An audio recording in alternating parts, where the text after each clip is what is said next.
Michael, what is happening, man? How you doing? I'm doing fantastic. Put your camera on. Don't get shy on me. That's what I'm doing. How How's you it doing? going, man? It's going off. Wait, 1 second. There we go. Good. How you been, man? Fantastic. Again, the sun is always shining on me, so it's hard to be in a bad disposition. Oh, I see you're wearing the Penn State stuff. See, I should have done that. No, Didn't. hey, man, you do what you do. I'm always rocking gear. I mean, and if anybody knows, free gear you always wear. You get Hey, so much. You get so much of it, right? that's the stuff I miss the most is the free gear. Yeah, yeah. Before we get to that, let's talk about the family. How's the family doing? Good. Everyone is good. Good. We My got some youngest, big news in the family. I mean, that's really, I think we should start strong with that. yeah, my youngest just committed to Penn State last week, so I have an Awesome. excuse now for some football games, some trips to the BJC next year. So very excited. Nah, man, that is awesome. I love to hear about legacies showing up Yeah. back there. So was Penn State in the family? Were you the Yeah. trailblazer? Or what? I was the first one. I was the first one. My dad was a Michigan State guy, so I grew up actually a Spartan fan. How'd you You know, shake that spell? How'd you? yeah, I got to tell you something. One of the coolest things about this was my last game, which senior year was against Michigan State at Rec Hall, and we were still at shoot around. And Judd Heathcote came in with the team, and I had to kind of hold him off a little bit. A nice conversation with him. Told him my dad was coming up for senior night. Was an alumni. My first game I remember as a kid was going to see St. John's against Michigan State, and we arranged, and he met me before the game.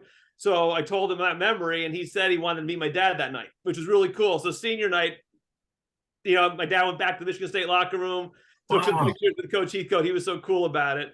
And that's awesome. yeah, so Legend. so we had the Michigan State thing. We still have that tie. So Legend. So, like, you had other schools probably that you signed up for. What was yeah, it about Penn State that made you want to go you there? know, it wasn't even high on my list, and I did a tour, and I left saying this is where I want to go. It was as simple as that. It's the feel. And having done all the college tours with my first daughter, she wasn't really looking for a big school, but I did a lot of tours of bigger schools now with Gabby, who's going to go there, and it just has a feel when you walk around campus that other places just don't have. Yeah, It's hey full of man, look, energy, and it's hard to explain, but it's there.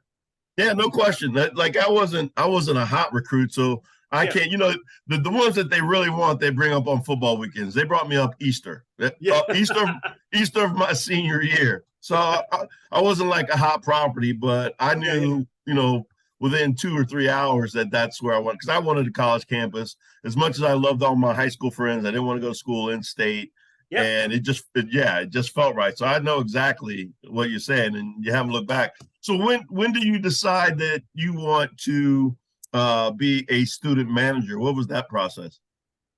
It was in high school. I was just looking to get involved in something. I was actually pretty active in band in high school, and I know I did not want to do that anymore. So I wanted to find something. So I just wrote a letter to the basketball office saying I was interested. And I got a letter back, from coach. Probably wasn't from coach, but I got a letter that said it was from coach. Saying, hey, we don't do anything now, but when we start hanging out in the gym, rec hall, come September, come by and see what's going on. So it's exactly what I did. I, started going, when the guys were doing their preseason conditioning, talked to Jeff, who was the, head guy at the time, and just Bro. kind of, just kind of showed my face every day. And then, went through the process. They had told me, make sure your schedule, when you do your fall schedule, you're clear in the afternoons. So that gave me a heads up on most people because most people didn't think ahead and they had their 3 and 4 o'clock classes. So when people first show up, half the people are kicked out right away because they can't make practice. Right, right. And let's get something straight here. When you say Coach Parkhill, I just say the boss because it could be interchangeable, Coach Parkhill or Pam. I mean, That's what I was going to say. After working there 4 years, that signature on that letter I got looked a lot like Pam's signature when she signed stuff. Yes, absolutely. It was Pam. But Pam, when you say the boss, I always think of Pam. I don't think of Coach Parkhill. yeah, because I mean It's coach or the boss. she Yeah, she gets iconic status as far as I'm concerned because absolutely right. besides the fact she has to work with coaches whose jobs are difficult, Mhm. players are difficult. Oh, So yeah. I always do this to Pam, and I'm proud to say I was never on her bad side, even when I worked with her when I was on Yep. the staff. You Yep. stay on Pam's good side, your life is good. that you need to know how to play the game in this department, and her good side was very important. Yeah. So, I've said this about walk-ons, but I feel the same way about the managers that were in my life, is that you love the game of basketball more than I love the game of basketball. So there's a certain reverence I have because I don't think people really appreciate the job. So I want to break it up. Like when you were a student manager working under Jeff, like what were some of the responsibilities? I mean, that's your prototypical, water boy. I mean, for lack of a better word, I mean, you're setting up practice, and Rec Hall isn't like, the BJC now. I mean, you have to actually we had to wheel out the hoops every day, measure it perfectly, bolt it, raise it up, measure that you were exactly 10 feet, get the water, get the Gatorade, get the towels, get it ready for practice. That took about 45 minutes before practice. In practice, you're basically just surrounding the court with a basketball, ball goes out of bounds. You better get one thrown in. What you see on TV, someone falls, you wipe up. So totally. But there's pressure. Like it sounds so easy, but there's so much pressure because if that ball, because things get heated in a practice, and coach was intense. So his practices were very intense. So that ball better be in 2 seconds, because if it's not, he was going to let get that ball in. And you get yelled at one time, you make sure next time it's in quick. Games were fun, but again, you're doing the same kind of thing. You're making sure, timeouts, you're giving water, you're wiping up the floor, you're kind of doing all that kind of stuff. And, at that point, to be an assistant, it is, even being the head is relatively thankless, but being an assistant is about as thankless a job. So you're really doing it for the love of the game, the love of the school, and just wanting to be a part of something. Right. So that was your freshman year. Yeah. And then did you become head manager sophomore or junior year? Yeah, sophomore year. So part of it's luck that the guy before me I was a freshman when he was graduating, and there were 5 or 6 of us. And, obviously I think I proved myself in whatever ways needed to. So he had first approached me about taking over, I think right before the A10 tournament, because I ended up going on the A10 tournament to the Palestra, and working that through, which was great because that was the run to the NCAA tournament. So, so right before that, I kind of knew, didn't say anything, whatever, until it kind of became official, once the season was over, at the Dome. Right. All right. So let's back up. Tell me about the perspective for you. What was that experience, like winning the A10 and then going to the Dome? It's funny. I have a lot of memories from the Palestra. So I remember our first round game was against Duquesne, I believe. It was an afternoon game. And we won, I think, pretty easily. And we went back that night, if my memory, to watch the Rutgers. And I think Rutgers was playing St. Joe's, and I forget who the other game was. And I remember, and I'm from Central Jersey, so I grew up 15 minutes from Rutgers. And as a kid, I had season tickets to Rutgers with my dad. We just loved basketball. Right. And so I remember them coming in and the crowd going crazy. And those guys were so cocky walking in. They were the 1 seed. That was Keith Hughes and Earl Duncan, all the Syracuse transfers. Really good team. And they got knocked off that night. And it was a big upset. Then, they were the favorite. Yeah, that's right. Penn State, they were 1 and 2, right? Regular season. Penn State, no, I believe 2 was Temple. Right. Okay. Yeah. And then GW ended up winning the other side of the bracket. And then we had that great, I think, test of my memory, not as young anymore, a 52-50, I think, win over Mark Macon and Temple in the semis. And then I believe it came down to a week earlier, there was a coin flip. I remember one of our Coach Sieper, I believe, had to go to a coin flip. If there was a tie, because there were 4 or 5 teams, I think, tied with the same record, who would get the home team in the A10 championship game. And he had made the coin toss, and that's how we got the home game against GW a few days later. Oh man, that was great. I actually drove up for that. So that was back at that was cool. It was over spring break, but I think a lot of students came back for it because Penn State traditionally wasn't fighting for an NCAA tournament spot year to year. So It was a great win. And then a few days later, we're off to the Dome.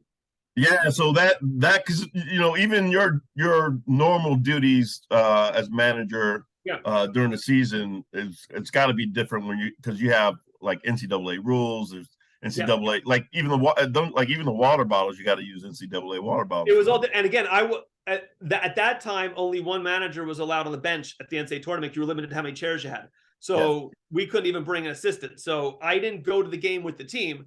I bussed over with the other managers with like a team bus later on. So I remember getting there and Jeff coming up to us and saying, "I need one of you guys to film, so we have tape later."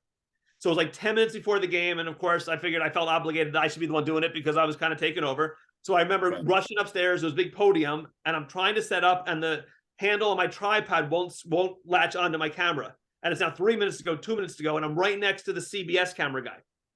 And he's looking at me, and he's like, "Let me help you." And we figured out how to get it on. And all game, I can't. He said to me, "You just can't make a lot of noise up here because there's a mic there, so you can't have. They have the crowd noise, but they can't have me." So there was no cheering. There was nothing. So I'm watching this game going crazy up there, and I can't say a word. I can't shake. I can't stop my feet because I had to be a flat, quiet area. But Yeah. so won that game, and then filmed it again 2 days later. That overtime heartbreaking loss.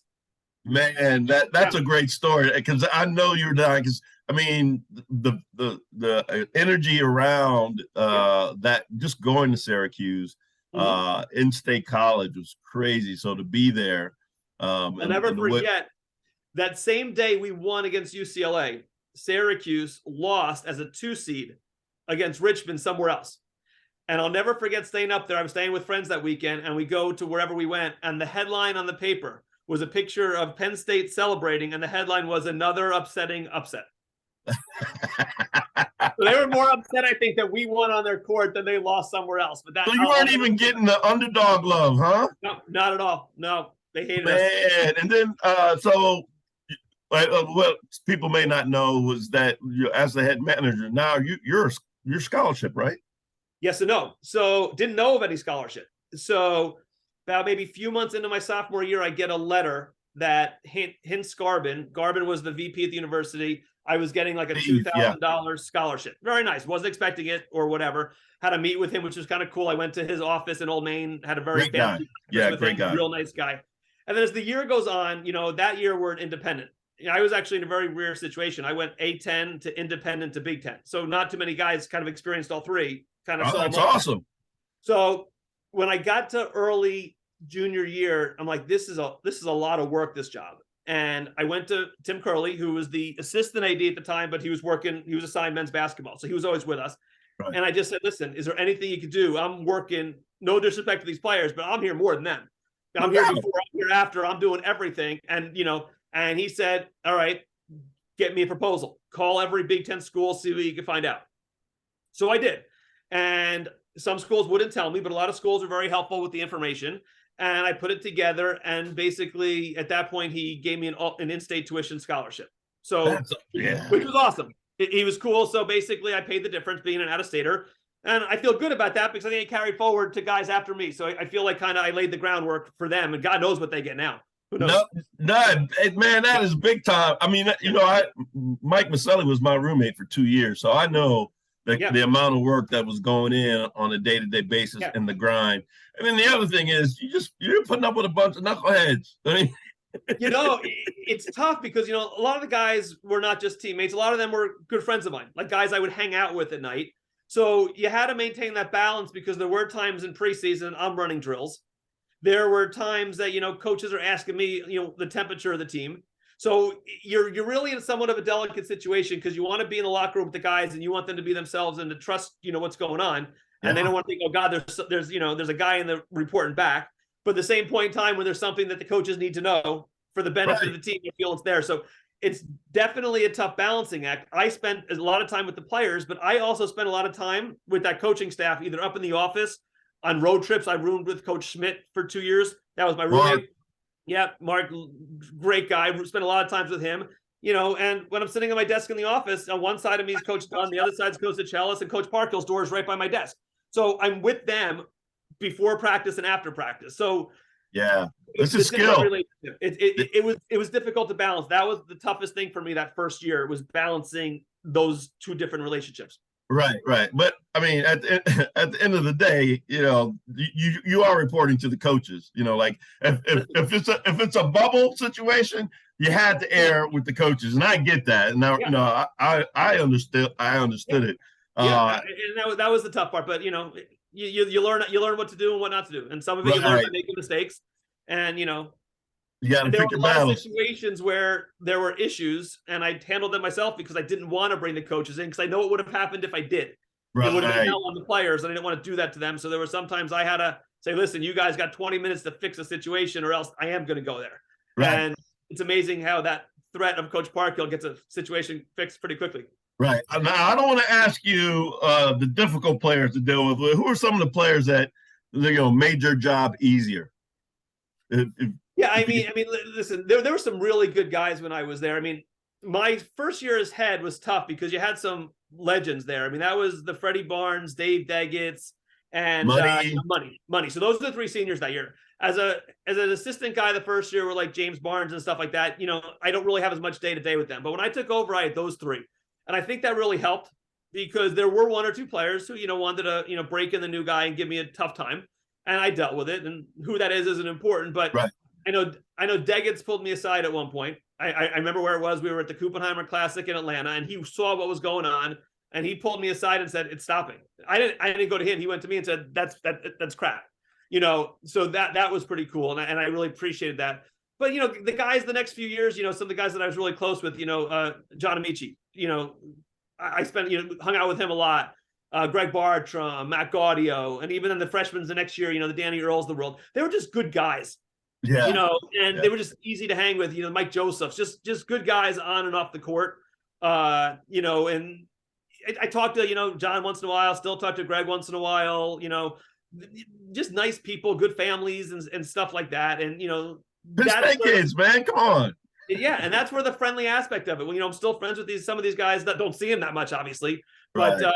They're just a good group of guys. And there was really no one, besides one or two, I got along really well. I think with everyone. I respected what they had to do. They respected what I had to do. And at the end of the day, we're all there for the same purpose. Yeah. No doubt. How about a little player association, like just what comes to mind? And I have to do this as partner with a couple of them because Freddie and Money were inseparable. Yeah. You kind of just alluded to the fact that they were good leaders, obviously. Yeah. Freddie, was such a funny guy. And it wasn't like he had an outgoing. He was just, to me, what I remember, quirky and silly. And one of the funniest stories I have about him was after he graduated. It was our senior year. We're at Vanderbilt. And I guess he was living in the area. So he showed up at our hotel on the way to practice, and he didn't want Coach to know. So I remember him hiding. He got on the bus before Coach. He's taking the bus with us. And then we get to the gym for practice, and he doesn't want Coach to know. And if I remember correctly, he just went on the court and started shooting like everyone else. And I think Coach was like one of these, like, what the hell's going on? And that is awesome. Yeah, super, super respect for those two. I think those guys, right? I think when your group was there, which was before my time, you guys into, with Tom, into the Dave, Money, and Freddie, I think you guys are the ones that kind of saved the program and turned it around. And I think if we didn't have the dip into the Big Ten where our talent level just needed to kind of raise the Big Ten, I really saw a lot of A-10 championships and competitiveness going forward. And you guys had built it, and Money and Dave and Freddie, I think they were ready to just take this thing off. Right. What about Steve Weidman? Oh, Steve was kind of in my same situation. Steve showed up not on the team just like I did, but I was going for manager and he was going for walk-on. I'm like, who is this guy? And I told the story once, I think, to him. I remember, like, who is this guy? He's obnoxious. He's loud. But as you get to know Steve is hysterical. Steve is just a great guy. One of my favorite memories, I forget what event it was at, and he got up in karaoke, and I think it was Space Cowboy. And I just remember I was sitting at the table with Coach Parkhill, and I just remember Coach's face, like, what's going on? He was good. And it was just like, nothing with Steve ever surprised you because Steve was just always the life of everything. Yeah. And that was even one event, even Coach was like, what is going on right now? And people don't know. He can sing. But it was, Steve, so much respect for Steve, what he did to go from a walk-on to starting. I mean, just the hard work. I mean, super, super respect for him. Yeah. Like when he breaks out his R&B, it's like, where is this coming from? Big fan of Steve. Like most great singers, like it's like pulling teeth to get him to do it. But when he does it, it's like, it's amazing. It was hysterical. What about Michael Jennings, Q-Tip? He was, in a good way, he was the challenge for me because he tried to get whatever he could get. And it's funny. I was actually, when I first came, there's a few people I was intimidated to meet. And believe it or not, he was one of them. And the only reason was the year before, living near Rutgers, I went to, I think it was like maybe it was an NIT game or a late season A-10 game. And I remember watching Penn State play, not knowing any of the guys. I remember watching Money and Freddie. But at that point, Mike Jennings had the high hair. So I remember him. He stuck out. So when I saw him, the first time, I'm like, I remember him. Like, he was the guy. Like, just like Coach Parkhill, I was intimidated. Those are the two guys. But, Mike, yeah, again, he's just a character. And I'll remember it was one of our blue-white games we played against ourselves. And he was hurt, and he wasn't playing. He's on the sideline.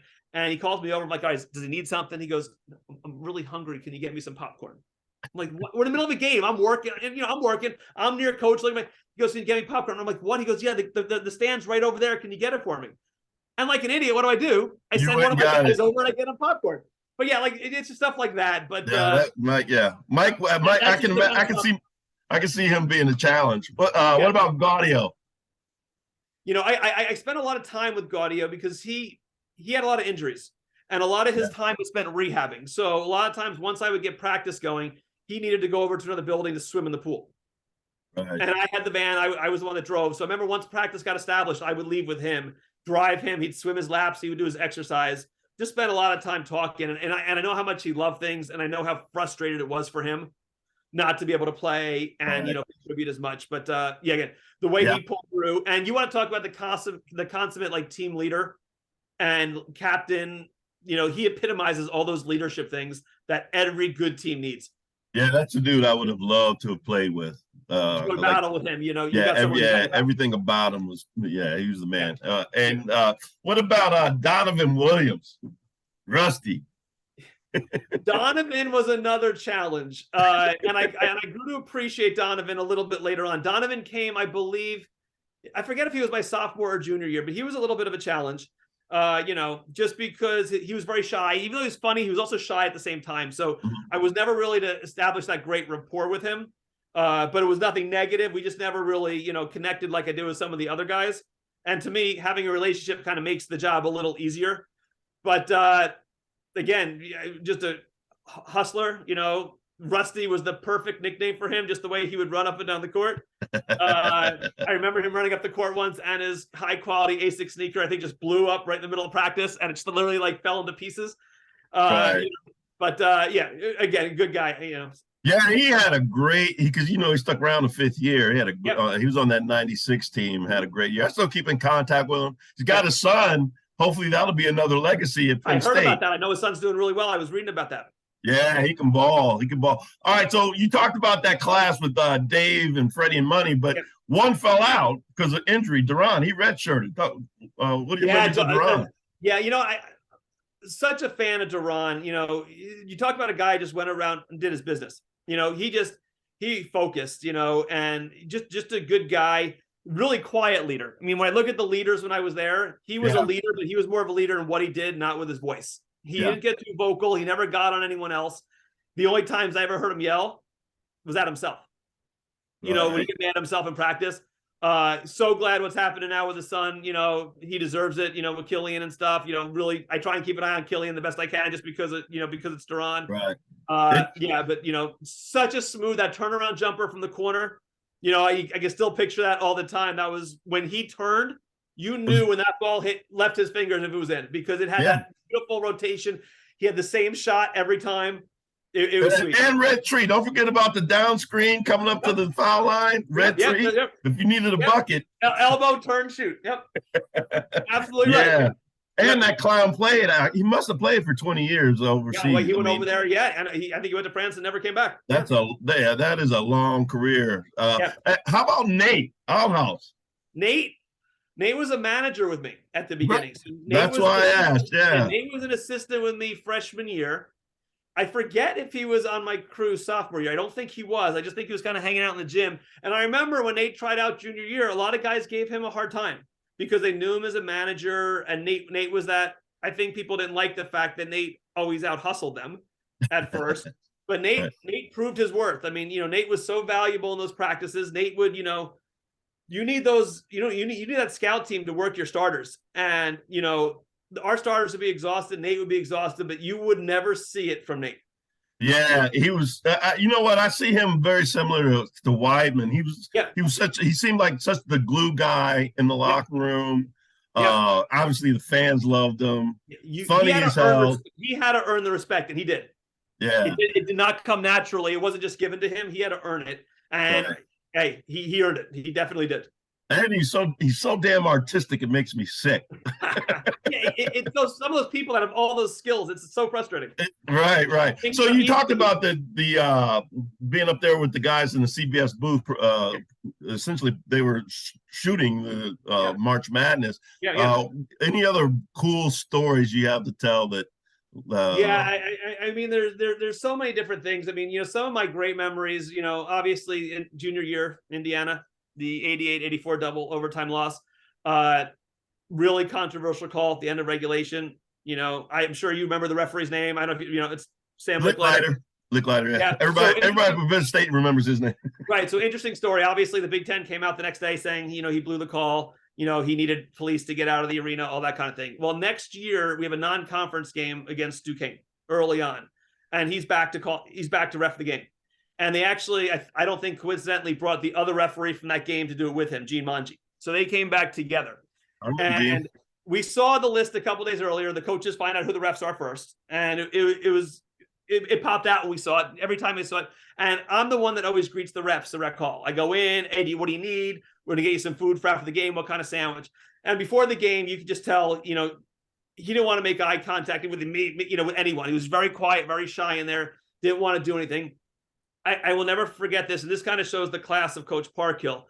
They decided before the game they were not going to announce the names of the referees because they don't want his name stuck out, and they didn't do it because they don't want the crowd getting on him. You might not recognize him, but you'd recognize the name. And he came over to shake Coach's hand, and you could just tell he was mortified to do it. And Coach just gave him a handshake with a smile, and as classy as you could be. At halftime, there's one thing you learn when you're a head manager for Coach Parkhill. There's one thing you never do, and you never interrupt Coach when he's talking to the team. I don't care if you're up by 20, you're down by 20. You don't interrupt Coach. Right. Well, at halftime, Coach Lickletter's having chest pains in his locker room. Wow. And I'm told I need to get the trainer bag, and I need to get the trainer out because doctor needs it, the stethoscope and stuff, to kind of look at him. Luckily, we're up by 20 because I now have to walk into the locker room and interrupt Coach. So Coach looks at me and gives me a, what are you doing? And I said, Dan, and I go in, I said, Dan, our trainer, I said, Dan, I need you in your bag right now. So obviously he knew it was some kind of medical emergency. So I got Dan, took him out there, and he was advised, the ref, not to continue the game and to get to a hospital. And he flat out said, I am not finishing this game. Sorry for the double negative. And he went out there against the request of our doctors, and he finished the game. We had extra medical people on hand. And after the game, we asked to get him right to the hospital. Not me, the doctor staff. And he said no, he wanted to leave State College, and he turned down medical treatment, and he left and got on his plane and went on his way. Wow, that's crazy. I'd never heard that story. Yeah. I knew you'd have some good insider stories. That was an interesting one. The funny one in the Indiana game. So there's a lot of chaos in that game. So another one. So a lot of chaos. The intensity for everyone's a little higher. The players, the coaches, even the managers, and so forth.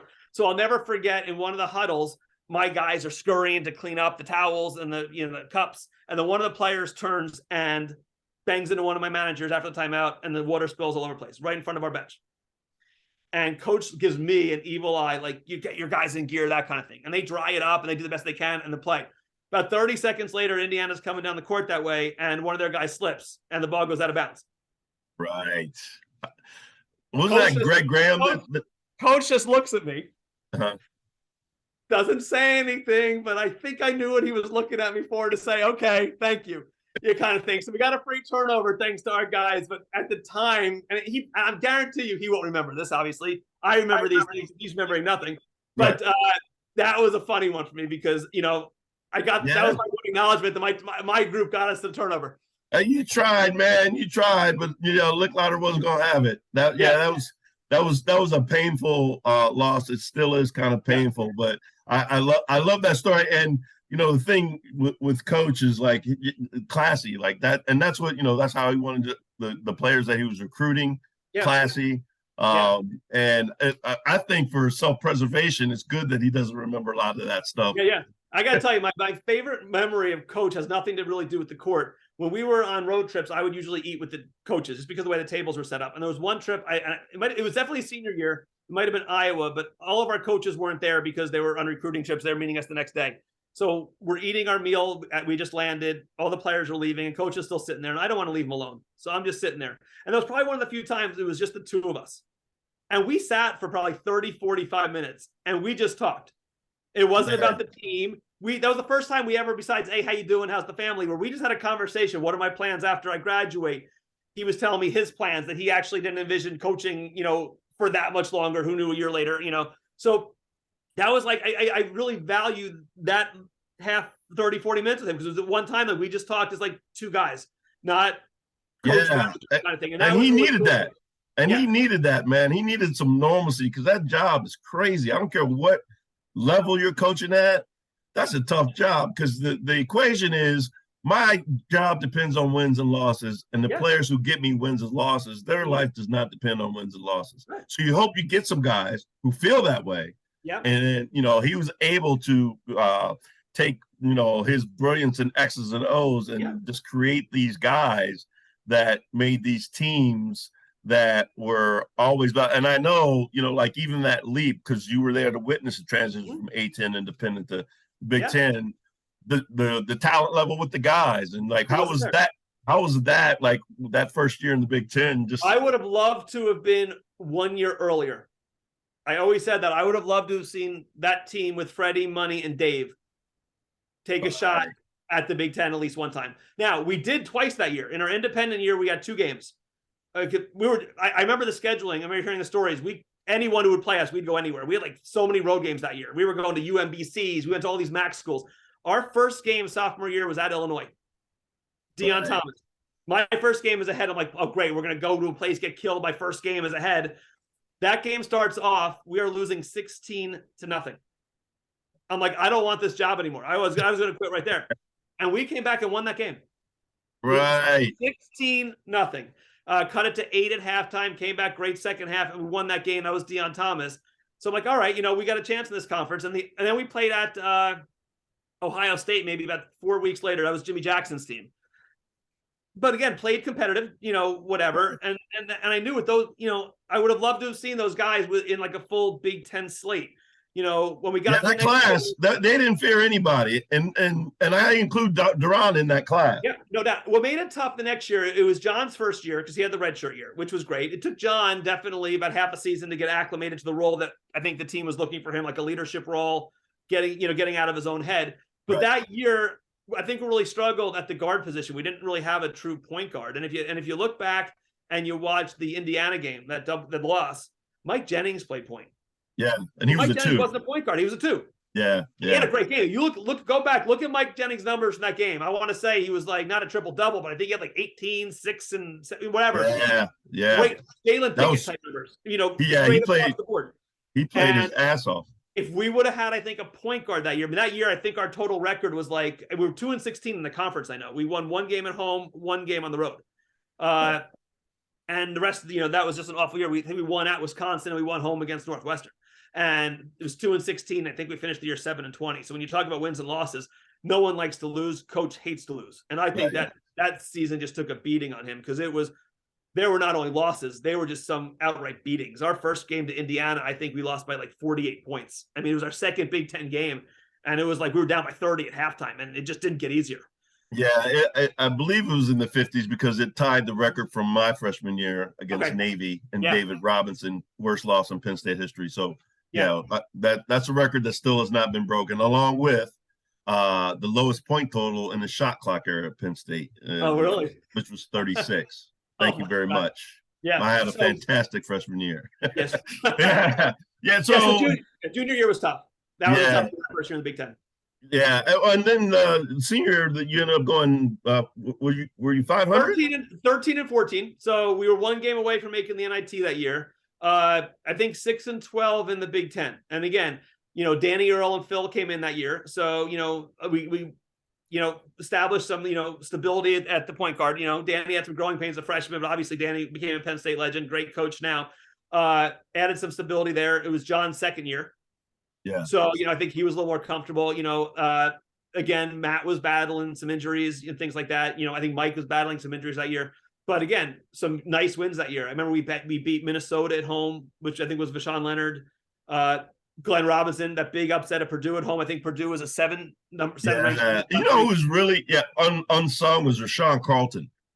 Like my he was, last memory was my last game senior year was that Michigan State game I talked about earlier. We win 71-70. Rashawn hits a 3-pointer in the last 10 seconds to give us the lead, and we hold on. So my last basketball court memory is Rashawn hitting a game-winning 3 against Michigan State. yeah, and he's doing very well Yeah. as an athletic director. I think at Penn State Harrisburg. Yeah. Yeah. So what are you doing now? I know what you're doing, but people may be curious what you do now. Yeah, nothing to do with basketball, unfortunately. I'm a partner at a CPA firm in New Jersey, specializing in tax. Just not the most exciting thing, but that's what I studied, accounting in college. Worked big 6 firm, Ernst & Young, worked my way to smaller firms. Yeah, so now I head up our tax group, about 60 people right now, gearing up right now for tax season to start, any day now. So some guys, when they're managers, they want to be head coaches, or coach. You knew you didn't want to be a coach, or I didn't know enough about basketball. I mean, I know what I know. I can have a conversation with you. You can tell me about that, the pick and roll or Duran's move up there. Yeah, I could do that. I can recite to you every play, zipper, and I could probably draw a few them up for you. But no, I did not have a basketball mind. I played freshman year in high school, but when you're short, you're white, and you're Jewish, for the most part, your basketball career is relatively limited. I would never pigeonhole you, Michael. Never. Yeah. That's Yeah. But, so it was definitely going to be accounting. It definitely wasn't going to be basketball. I'll tell you that. But accounting was just kind of the way it was always in my head where I wanted to go. And 20. Well, I would be remiss if I didn't ask you just to give one tax tip that maybe people do that drives you crazy, or that you get their tax forms and you say, what did you do this for? Because what I tell my people is, let's be proactive and not reactive. I'll get a phone call from someone and they'll say, all right, so yesterday I did this, what are the tax implications? I'm like, well, why don't you call me the day before you do it, and we can talk about the tax implications, and maybe I would have told you not to do it. So if I'm reacting to what you did, I can just tell you what the effect is. If I can talk to you beforehand and be proactive, maybe we could find a better way to do it. And that's the biggest frustration when someone says to me, I wish I knew. And my answer is, well, I wish you would have called me, because I don't know what you're doing. I'm not there with you, and that's what people forget. I'll do a return, I'll send it to them, and they'll like, you didn't include my new baby. And I'm like, I didn't know you had a new baby. I wasn't in the bedroom 9 months ago. I had no idea. And I don't see you. So, again, if you don't tell me, I'm not going to know these things. Yeah, it's a fine line to walk, because you're dealing with adults, and you don't want to tell adults what to do. Right. So you want to pick your battles, but you also don't want to assume. And because I'm in the mortgage business, what you do is really important to what I do. Yeah. So I'm always saying, look, I've been in the business long enough to be dangerous, but you really need to talk to your accountant and ask him these specific questions and what the ramifications are before you go and do that. So. Yeah, it's the same thing in reverse. If I got a client talk to me about certain things with a mortgage, I'm going to refer them, and I have referred to you certain clients, and you've done a great job with them, because you know what you know, and you know what you don't know. And to me, the best service I can provide to a client is to give them someone who's going to take care of them in an area that's not my area. Right. So you mentioned Michael Jennings having a Jalen Pickett type game. So that tells me you are following our current Nittany Lions. I have followed, I have followed them every year, big fan. It was so nice right after I left, because it went from Coach Parkhill to Coach Dunn to Coach DeChellis, and I felt like I still had a connection. When Coach Chambers came in, big fan of Coach Chambers, what he did with the attitude and the energy, but it was the first time I really almost felt like slightly disconnected, because I didn't know anyone per se. Right. But from him to Coach Shrews, I love what Coach Shrews is doing right now. I really do. Yeah, they're fun. They are definitely fun to watch, and I don't think they're going to sneak up on anybody anymore. I wish the inside presence was a little stronger. Maybe the move he made this week, with tinkering with the lineup, putting Hen in. Hopefully, you saw definitely dividends against Dickinson and Michigan last week. Yeah. Obviously, everyone has a tough time against Purdue. So I think that was a great move. In general, college basketball is frustrating me a little bit with the entire transfer portal. Mhm. You know, Yeah. this team right now is basically made up of a transfer portal with you know, with the main guys, you know, with Winter, Funk, you know, Pickett, Hen, and this is the top rated freshman class I think Penn State's ever had, and we're Yeah. not seeing it, and you're not going to see it because every year you're going to supplant, and thank God we did, because think about Pickett, you know, he's going to go down as an all-time Penn State great, Yeah. and you know, he's also going to go down as an all-time Siena great, you know. Yeah. Yeah. Well, the thing is, taking that portal and turning lemons into lemonade is what Shu has done. It's a skill set. You know, Yeah. Franklin did it with Tinsley. I mean, it's definitely a skill set, but it's totally changed the game. You know, I feel like now it's almost like Duke with the one and dones, but now it's one and dones in a different way because now you're getting guys who are seniors and they're Yeah. going to come in and they're ready to play. They Yeah. just wanted Well, a bigger platform, and they're beating out the freshmen because they're ready. yeah. Yeah. Yeah. It's got to be tough. I mean, I never wanted to be a coach. I didn't know enough about the game, and I Yeah, didn't have a love for the game like yeah, that. So I yeah, admire, the old school coaches, and I admire the new coaches because they have the whole yeah, script has been flipped on them. So yeah. it's those who are going to adjust like Shrew has that are going to do well. So for me, it's like, well, we're going to have some guys that aren't there 4 years, but we're going to have some guys come in. They're Yeah. going to keep us in the tournament. Not to put too much pressure on them, but I just think Listen, that Shrew's going to have them in the tournament all the time, and it's going to become commonplace where people will be going, you remember when, and it just seems yeah. like so long ago when we were always happy to be like, we want to be expecting to get in the tournament, and it would be a shock not to. And I just think that's the trajectory that And we're I on. and I got to tell you, it's different watching the Big Ten now. When you know, when we grew up, it was the Indianas, Michigan States. You know, maybe every year, the other year it would have been Wisconsin, Ohio State, then it was everyone else. Look at the standings now. I mean, Purdue's Purdue, but then look at everyone else. I mean, you can call it. Some people will call it mediocrity.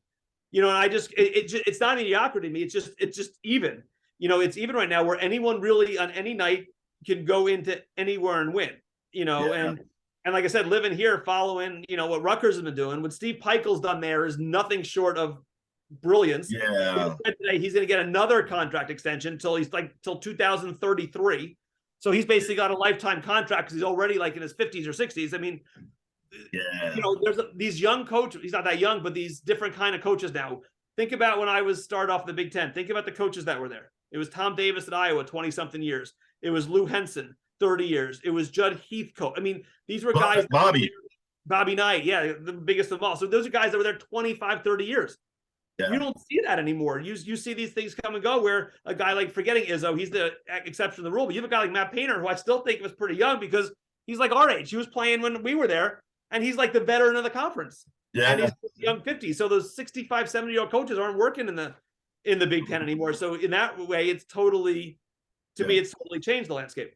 Yeah, yeah, it's different, but it's really exciting because it's so wide open this year, Yeah. and it's like people get panicky in the pre-Big Ten if you're not winning, but Coach Parker always used to say there's 3 seasons. There's pre-league, and then you have the league, and then you have the postseason, and things can turn around. My senior year we really got smoked.